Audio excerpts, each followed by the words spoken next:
నమస్తే, welcome to our channel.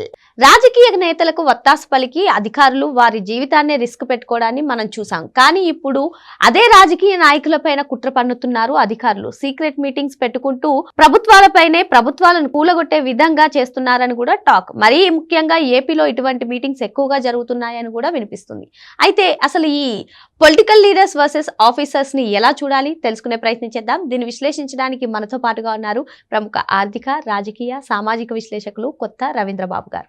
నమస్తే sir. నమస్తే సార్. ప్రజాప్రతినిధులు వర్సెస్ అధికారులు ప్రజాస్వామ్యంలో అటు ప్రజాప్రతినిధులకి ప్రజలకు సమన్వయకర్తగా ఉండాల్సిన వాళ్ళు కాలానుగుణంగా వాళ్ళలో మార్పులు వస్తున్నాయని చెప్పి చాలా మంది చెప్తున్నారు.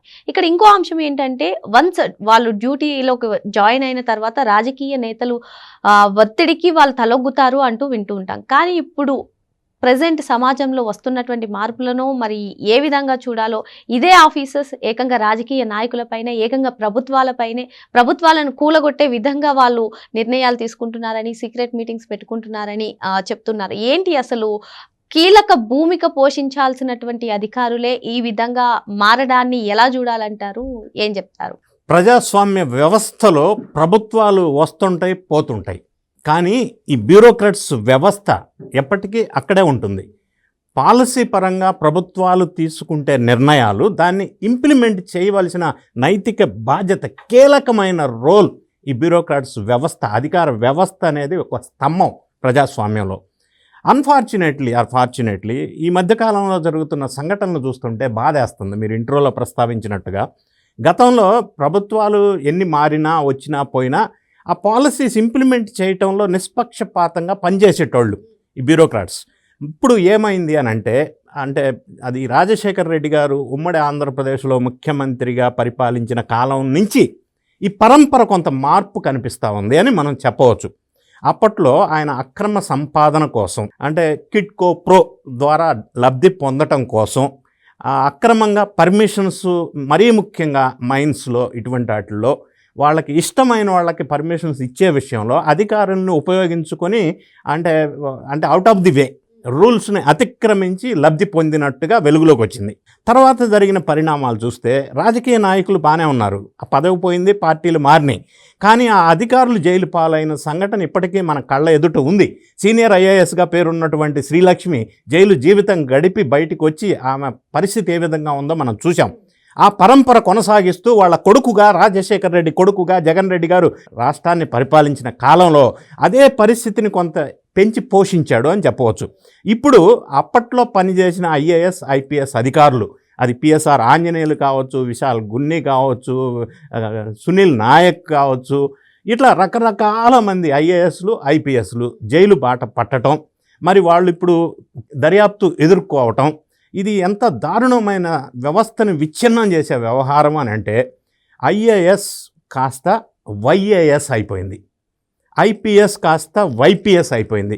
ఈ విధంగా పరిణామాలు జరగటానికి గల కారణం ఏంటంటే, మనం ప్రధానంగా చూసినట్టయితే గతంలో రాజకీయ పార్టీలు, రాజకీయ నాయకులు అవినీతి పాల్పడ్డారనే మాట గతంలో నేను వెనకటికి వినేటోడిని. ఇప్పుడు దానికి పోటీగా అధికారులు, కీలకమైన పొజిషన్లో ఉన్న అధికారులు కూడా, ఫర్ ఎగ్జాంపుల్ గతంలో జగన్ రెడ్డి గారి పాలించిన కాలంలో సిఎస్గా ఉన్న జవహర్ రెడ్డి గారు అది జగన్ రెడ్డి గారు దూతగా పనిచేశారు అప్పట్లో అనేది ఒక గట్టి వార్త వినిపించింది.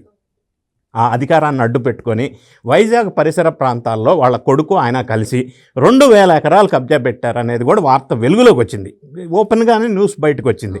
సో ఇంత అవినీతికి అలవాటు పడినటువంటి అధికారులు ఒక రాజకీయ పార్టీకి తొత్తులుగా మారిపోయిన దుర్ఘటన వైఎస్ఆర్ కాంగ్రెస్ పార్టీలో జరిగింది, ఇప్పుడు వెలుగులోకి వచ్చింది. అన్నిటికంటే ఆశ్చర్యకరమైన అంశం, ప్రజాస్వామ్యానికి డేంజరస్ సిచ్యువేషన్, డేంజర్ బెల్స్ మోగించినటువంటి అంశం ఈ మధ్య కాలంలో జగన్ రెడ్డి గారు పరిపాలించిన కాలంలో ఎవరైతే ఆఫీసర్స్, బ్యూరోక్రాట్స్ వాళ్ళకి కళ్ళల్లో ఆనందం చూడటం కోసం పనిచేశారో వాళ్ళు ఇప్పుడు ఈ ప్రభుత్వంలో అదే పొజిషన్స్లో ఉన్నా కూడా, కానీ ఆ ఫ్లేవర్, ఆ జగన్ రెడ్డి గారికి సేవ చేసే అలవాటు ఉన్నటువంటి వాళ్ళు ప్రభుత్వానికి వ్యతిరేకంగా గూడు పుటాన్ని నడుపుతున్నారు అనేది ఇప్పుడు ప్రధానంగా వెలుగులోకి వచ్చినటువంటి వార్త.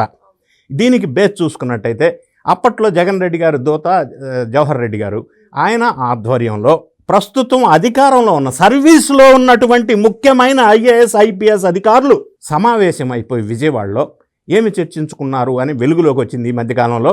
ప్రస్తుతం ఉన్నటువంటి ఎన్డీఏ ప్రభుత్వం మీద ఎలా బురద జల్లాలి, ఎలా బ్లేమ్ చేయాలి, ఏ విధమైన కాన్ఫిడెన్షియల్ ఇన్ఫర్మేషన్ని అపోజిషన్ పార్టీ హోదాలని ఒక పార్టీకి చేరవేయాలి, ఏ విధంగా దీన్ని భ్రష్టు పట్టించాలా అన్నటువంటి ఆలోచన, భయంకరమైన ఆలోచన.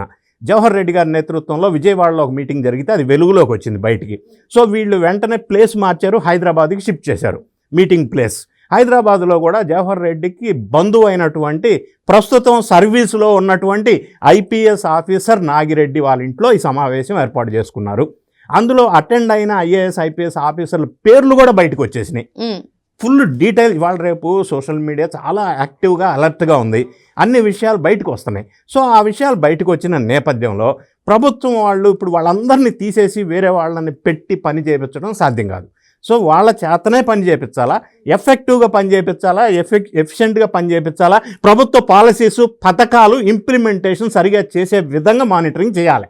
కానీ ఇటువంటి అధికారులు ఒకటి ధన అర్జన కోసం, రెండు వీళ్ళు రిటైర్ అయిన తర్వాత రాజకీయ రంగ ప్రవేశం చేయటం కోసం.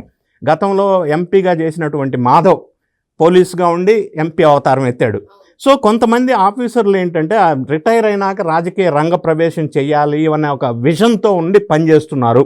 కొంతమంది అక్రమార్జన కోసం పనిచేస్తున్నారు, కొంతమంది ప్రమోషన్స్ కోసం, రాజకీయ నాయకుల కళ్ళల్లో ఆనందం చూడటం కోసం పనిచేస్తున్నారు. Very unfortunate. అయితే ఈ విధంగా పనిచేయటం వల్ల దీన్ని అరికట్టడానికి మార్గం ఏంటనేది ఇప్పుడు బిగ్ క్వశ్చన్.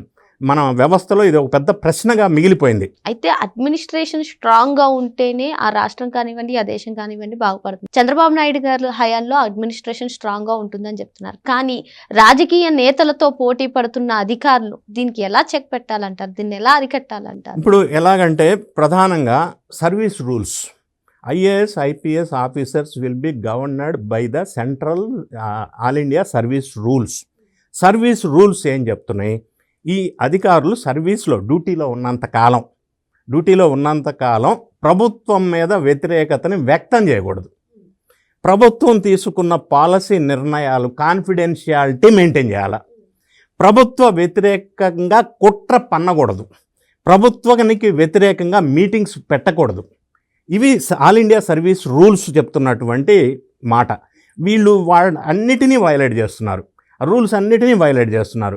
గతంలో కాదంబరి జత్వానీని తీసుకొచ్చినప్పుడు, జగన్ రెడ్డి గారు అధికారంలో ఉన్నప్పుడు రూల్స్ అన్నీ వైలేట్ చేశారు. కాదంబరి జత్వాన్ని తీసుకొచ్చి హింసించారు ఒక ప్రైవేట్ కేసులో కొన్ని రకాల లబ్ధి కోసం. సో ఆ విధంగా రూల్స్ అన్నిటినీ అతిక్రమించడం ఒకటి. ఇప్పుడు ఈ మీటింగ్స్ ఏదైతే సీక్రెట్ మీటింగ్స్ అని అంటున్నారో ఇవి కూడా ఆల్ ఇండియా సర్వీసెస్ రూల్స్కి ఎగనెస్ట్. మరి వీళ్ళు అంత ధైర్యం చేసి రూల్స్ని అధిగమించి సర్వీస్ రూల్స్ను కూడా బ్రేక్ చేసి అవుట్ ఆఫ్ ది వే వెళ్ళి రాజకీయ పార్టీలకి కొమ్ము కాస్తున్నారు అధికారులు అని అంటే అది ప్రజాస్వామ్య వ్యవస్థలోనే పెద్ద డేంజరస్ సిచ్యువేషన్గా మనం చెప్పవచ్చు. ఈ కల్చర్ రాజశేఖర రెడ్డి గారి నుంచి స్టార్ట్ అయిన తర్వాత జగన్ రెడ్డి గారు పెంచి పోషించారు. ఇప్పుడు ఈ వ్యవస్థని సెట్ చేయాలి అంటే ఇన్స్టెంట్గా సెట్ అయ్యేది కాదు. ఎందుకంటే మనుషులు ఇట్లా అనగానే వెంటనే మారిపోరు. సో వాళ్ళ చేతే పని చేయించాలా, వాళ్ళల్లో మార్పు రావాలి అంటే కొంత టైం పడుతుంది. కానీ ఈ టైం పట్టేలోపు జరగాల్సిన డ్యామేజ్ రాష్ట్రానికి జరిగిపోతూ ఉంది, ప్రభుత్వానికి నష్టం జరిగిపోతూ ఉంది. ఇది చాలా సీరియస్ అలర్ట్గా ఉండాల్సిన అవసరం ఉంది.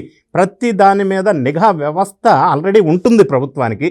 వాళ్ళ రిపోర్ట్స్, వాళ్ళకి ఇంటెలిజెన్స్ రిపోర్ట్స్ ఏ రోజుకు ఆ రోజు ఉంటాయి, ఉండవని నేను అనట్లా. కాకపోతే ఇంకా చాలా మోర్ అలర్ట్గా వ్యవహరించాల్సిన అవసరం ప్రస్తుతం ఎన్డీఏ ప్రభుత్వం మీద ఉంది. ఎందుకంటే దురదృష్టవశాత్తు జగన్ రెడ్డి గారు పరిపాలించిన కాలంలో వ్యవస్థలు భ్రష్టు పట్టిపోయినాయి కాబట్టి. సార్, ఎంతో కష్టపడి ఉద్యోగం సంపాదించుకుని ఆ ఉద్యోగాన్ని రిస్క్ పెడుతూ ఇటువంటి మీటింగ్స్, ఇటువంటి కుట్రలు పన్నడానికి రీజన్ ఏమై ఉంటుందంటారు? ఒకటి, ఈ ఉద్యోగంలో వచ్చినటువంటి సంపాదన కంటే అక్రమార్జనగా వచ్చే సంపాదన ఎక్కువ ఒకటి. రెండోది, వేరే రాజకీయ నాయకులకి, రాజకీయ పార్టీలకి కొమ్ము కాయటం వల్ల కిక్ బ్యాక్స్ వచ్చేది ఎక్కువ.